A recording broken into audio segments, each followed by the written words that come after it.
Selamat bertemu kembali dalam pembahasan berbagai persoalan yang ada dalam pendidikan tinggi, terutama dalam bidang manajemen dan akuntansi. Dalam kesempatan yang baik ini, kita akan membahas sedikit tentang berbagai hal yang berhubungan dengan mata kuliah pengantar akuntansi. Lebih khusus dalam hal ini kita akan berbicara tentang laporan keuangan perusahaan dagang. Tentu kita menjadi lebih paham nantinya jika dalam pembahasan ini kita bisa mengambil sebuah pembelajaran yang baik, sehingga kita akan memahami tentang laporan keuangan khusus untuk perusahaan dagang. Karena bukan tidak mungkin pada suatu ketika nanti ada di antara kita yang akan memasuki dunia usaha maupun dunia industri, atau bahkan ada yang berwirausaha untuk membuat atau mencetak berbagai produk sehingga termasuk dalam kategori perusahaan dagang atau usaha dagang. Dalam laporan keuangan perusahaan dagang itu ada beberapa jenis laporan keuangan yang perlu mendapatkan perhatian kita semua. Yang pertama adalah laporan arus kas. Dalam laporan arus kas ini yang mencakup di dalamnya itu meliputi aset, kemudian ada kewajiban dan ekuitas perusahaan. Dalam hal ini tadi disebutkan aset itu meliputi diantaranya ada uang tunai, kemudian ada investasi, kemudian ada piutang, kemudian ada persediaan, ada properti dan sebagainya. Kemudian selain aset yang ada dalam laporan arus kas, yang perlu diperhatikan ada yang namanya kewajiban. Apa itu kewajiban? Tentu dalam sebuah perusahaan, terutama perusahaan dagang, yang dimaksud kewajiban di sini adalah semua hutang dari perusahaan. Kita tahu betul bahwa hutang perusahaan meliputi banyak aspek, bisa berasal dari hutang dagang, bisa berupa pajak maupun bank. Dan yang selain aset dan kewajiban dalam laporan arus kas ini juga ada yang namanya elemen ekuitas, di mana diantaranya yang masuk dalam ekuitas ini adalah modal atau modal saham, kemudian ada unsur laba ditahan, dan tentu ada saham yang belum tercatat. Jadi kita ulangi, untuk laporan arus kas dalam perusahaan dagang ada 3 komponen yang sangat penting, yaitu dari sisi aset, kemudian dari sisi kewajiban, dan yang terakhir adalah dari sisi ekuitas. Dari ketiga aspek tersebut tentu akan menggambarkan bagaimana arus kas sebuah perusahaan dapat muncul dalam sebuah laporan keuangan. Kemudian selain dari laporan arus kas dalam perusahaan dagang, itu juga ada yang namanya laporan laba rugi, di mana dalam laporan laba rugi ini di dalamnya tercakup tentang pendapatan, kemudian ada biaya, dan ada yang namanya laba kotor.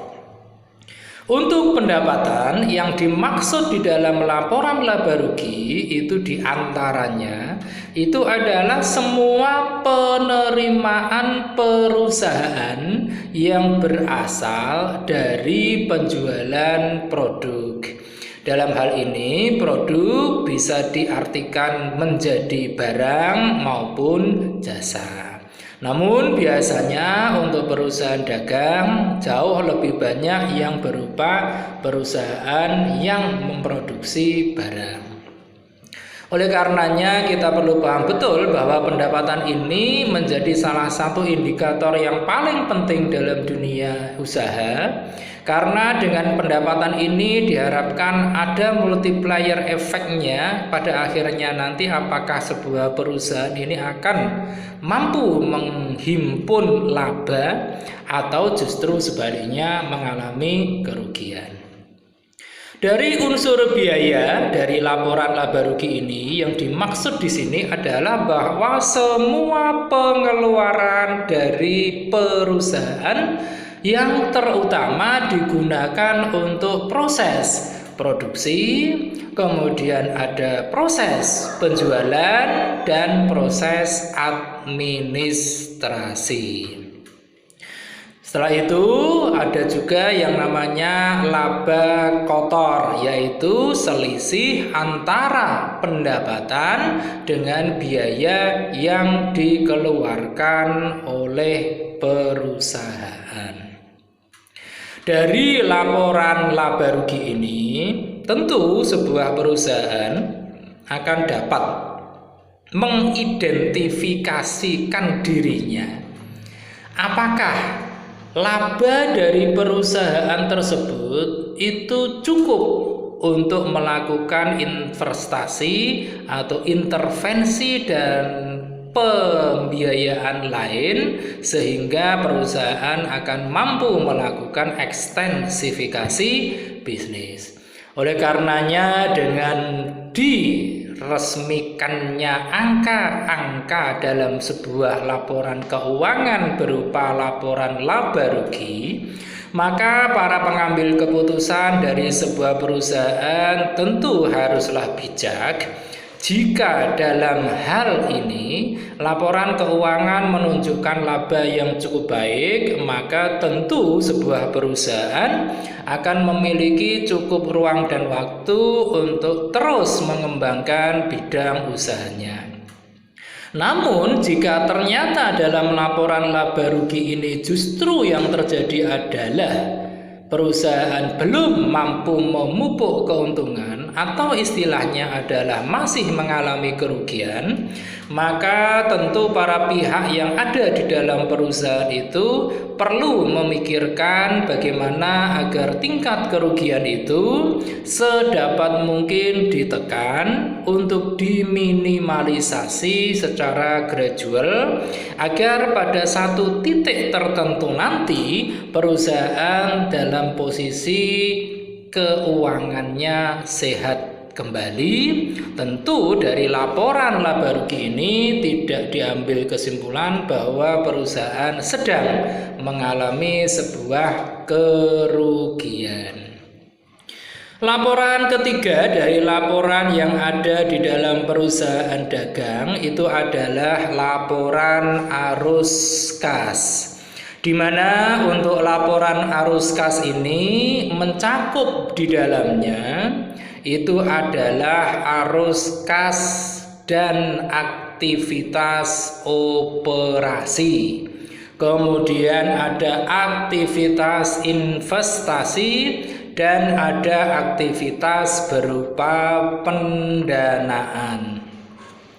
Dari arus kas yang bersifat dari aktivitas sebuah operasi, arus kas dan kegiatan sehari-hari perusahaan merupakan sebuah catatan yang perlu mendapatkan perhatian dari para pihak, seperti penjualan produk dan sebagainya.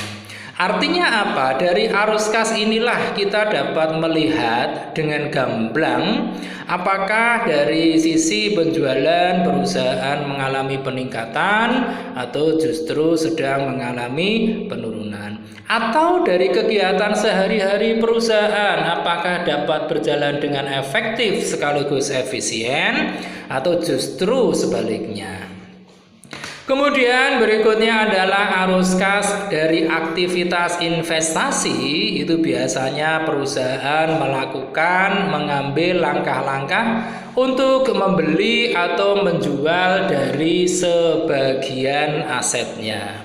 Tentu perusahaan dalam melakukan aktivitas membeli atau menjual berbagai aset ini perlu mendapatkan kajian-kajian yang menyeluruh, sehingga dibutuhkan sebuah data-data yang valid agar dalam pengambilan keputusan apakah perusahaan ini lebih baik membeli atau menjual sebagian asetnya. Tentu ini menjadi paradigma tersendiri dalam bagian bagaimana perusahaan melakukan ekstensifikasi bidang usaha.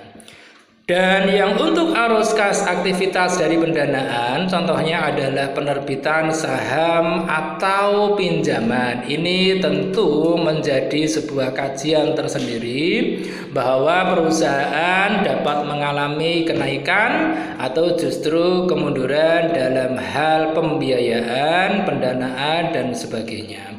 Oleh karena itu wajar bagi perusahaan untuk memilih beberapa opsi sehingga mereka dapat keluar menjadi sebuah perusahaan yang dapat dipertanggungjawabkan tingkat kemajuannya secara transparan.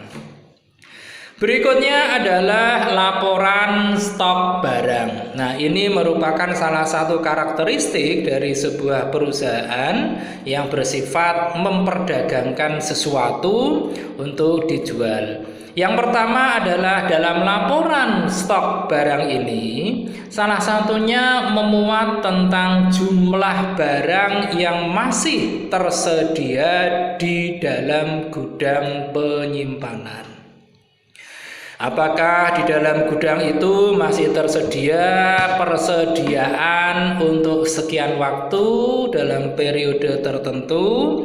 Apakah perlu diproduksi kembali ataukah justru mengerem untuk memproduksi kembali karena di gudang masih terdapat cukup banyak barang persediaan? Tentu ini harus bekerja sama antara bidang-bidang produksi kemudian dengan bidang-bidang yang menangani pemasaran. Mengingat dalam gudang-gudang yang tersedia dan tersimpan di dalamnya, itu kontribusinya akan sangat tergantung kepada bidang pemasaran. Semakin baik kinerja bidang pemasaran, tentu dalam bidang penyimpanan dalam hal pergudangan ini, tentu sirkulasinya akan jauh lebih baik. Kemudian ada jumlah barang yang telah terjual, ini juga harus teridentifikasi dengan jelas. Kira-kira dalam periode tertentu barang-barang yang terjual itu berapa kualitasnya dan berapa kuantitasnya. Oleh karenanya dengan berbagai laporan-laporan yang ada di dalamnya, tentu dengan adanya data tentang barang yang telah terjual ini akan dapat ditentukan berapa kira-kira yang harus tersedia di dalam gudang penyimpanan. Tak lupa juga yang penting di dalam hal ini adalah nilai dari persediaan barang pada akhir periode. Tentu ini menjadi penting juga mengingat dalam sirkulasi perusahaan tentu memiliki berbagai langkah-langkah, mulai dari perencanaan produksi kemudian sampai proses produksi itu sendiri, proses penyimpanan, dan terakhir mereka melakukan proses distribusi untuk penjualan kepada konsumen. Oleh karenanya dengan laporan stok barang ini perusahaan dapat memantau kinerja dari bagian-bagian tertentu yang memang sangat berkaitan dengan lancar atau tidaknya sirkulasi barang sampai ke tangan konsumen. Apakah dengan stok barang yang ada di gudang atau di tempat penyimpanan itu sudah sesuai dengan standar-standar yang ada di dalam hitungan-hitungan perusahaan. Semakin baik sirkulasi sebuah produk dari sebuah perusahaan, tentu dalam perusahaan itu juga akan semakin lancar pula sirkulasi antara proses produksi, proses distribusi, dan proses pemasarannya. Kemudian yang kelima yang ada di dalam laporan keuangan perusahaan dagang adalah laporan utang, di mana di dalamnya ada memuat tentang jumlah utang yang belum dibayar pada akhir periode. Kemudian juga ada kapan jatuh tempo dan bunganya yang harus dibayarkan itu pun berapa. Ini menjadi tantangan tersendiri sekaligus catatan bagi manajemen. Apakah utang yang ditanggung oleh sebuah perusahaan masih tergolong utang yang aman atau tidak? Artinya apa? Jika perusahaan berutang itu sah-sah dan wajar saja.